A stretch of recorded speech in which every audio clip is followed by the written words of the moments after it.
Australian എംപിമാരുടെ പ്രതിനിധി സംഘം തലശ്ശേരി സന്ദർശിച്ചു. തലശ്ശേരി നഗരസഭാ ഹാളിൽ സ്പീക്കർ എൻ ഷംസീർ, നഗരസഭാ ചെയർപേഴ്സൺ KM ജമുന റാണി ഉൾപ്പെടെയുള്ളവർ ചേർന്ന് സംഘത്തെ സ്വീകരിച്ചു. തലശ്ശേരിയിലെ ടൂറിസം കേന്ദ്രങ്ങളെ ബന്ധിപ്പിച്ച് ടൂറിസം ഹബ്ബ് രൂപപ്പെടുത്തുന്നതിന്റെ സാധ്യതകളും സന്ദർശനത്തിൽ ചർച്ചയായി. 2024 നവംബറിൽ ഓസ്ട്രേലിയയിലെ സിഡ്നിയിൽ വെച്ച് നടന്ന 67ാമത് കോമൺവെൽത്ത് പാർലമെന്ററി കോൺഫറൻസിൽ കേരളത്തെ പ്രതിനിധീകരിച്ച് സ്പീക്കർ എൻ ഷംസീറും അഡീഷണൽ പ്രൈവറ്റ് സെക്രട്ടറി അർജുൻ SKയും പങ്കെടുത്തിരുന്നു. സന്ദർശനവേളയിൽ ഓസ്ട്രേലിയൻ പാർലമെന്റ് അംഗങ്ങളെ കേരളം സന്ദർശിക്കാനും ഇവിടുത്തെ ടൂറിസം കേന്ദ്രങ്ങളെ പരിചയപ്പെടാനും ക്ഷണിച്ചിരുന്നു. ഈ ക്ഷണം സ്വീകരിച്ചാണ് northern metropolitan regional member Sheena Ward MP, Belinda Wilson MP, legislative council government whip Lee Tarlamis MP എന്നിവരടങ്ങുന്ന സംഘം കേരള സന്ദർശനത്തിന്റെ ഭാഗമായി തലശ്ശേരിയിലും എത്തിയത്. നഗരസഭാ കാര്യാലയത്തിലെത്തിയ MPമാരെ സ്പീക്കർ എൻ ഷംസീർ, നഗരസഭാ ചെയർപേഴ്സൺ KM ജമുന റാണി ഉൾപ്പെടെയുള്ളവർ ചേർന്ന് സ്വീകരിച്ചു. തലശ്ശേരിയുടെ ചരിത്ര പ്രാധാന്യവും ടൂറിസം കേന്ദ്രങ്ങളെയും കുറിച്ച് സംസാരിച്ചു.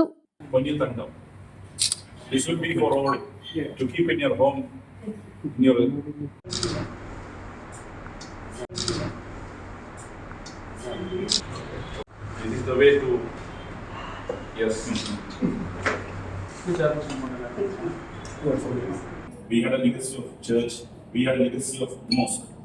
Both these three establishments you can see here, pilgrims of this.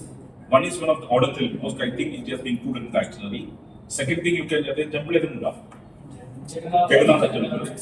It's a part of Renaissance moment. I'm a mum of 3 amazing kids who are in their 20s. They're adults now, but I still call them children. My greatest achievements.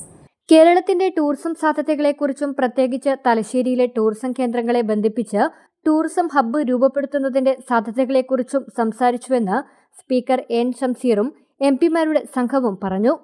ഓസ്ട്രേലിയയിലെ സിഡ്നിയിൽ പോയപ്പോഴാണ് അവിടുത്തെ parliament അംഗമായ Lee അദ്ദേഹത്തെ പരിചയപ്പെടുന്നതും അദ്ദേഹം ഇന്ത്യയിൽ വരാൻ താല്പര്യം പ്രകടിപ്പിക്കുകയും ഇന്ത്യയുമായി ബന്ധം സ്ഥാപിച്ച് മുന്നോട്ട് പോകണമെന്ന് ആഗ്രഹിക്കുകയും ചെയ്തു. ഞങ്ങൾ അവർക്ക് ഈ പറയുന്ന കളരി പൊന്നത്തങ്കവും തലശ്ശേരിയുടെ പൈതൃകങ്ങളൊക്കെ പരിചയപ്പെടുത്തി. ഇന്ന് അവരുടെ മറ്റ് ഒരുപാട് കാഴ്ചകൾ അവർ കാണാൻ ഞങ്ങൾ ഒരുക്കിയിട്ടുണ്ട്. അതിൻ്റെ അടിസ്ഥാനത്തിൽ അവർ ആസ്വദിച്ച് ടൂറിസം മേഖലയിൽ എങ്ങനെയൊക്കെ സഹകരിക്കാമെന്നും ടൂറിസ്റ്റുകൾ ഇങ്ങോട്ട് എത്തിക്കാൻ ആവശ്യമായ കാര്യങ്ങളൊക്കെ അവർ പ്ലാൻ ചെയ്യാമെന്ന് ഉറപ്പ് നൽകിയിട്ടുണ്ട്. I want to thank the Honourable Speaker for the hospitality for the Victorian Parliamentary Delegation. It's been a wonderful experience here in Telesheri, but also in Kerala as well.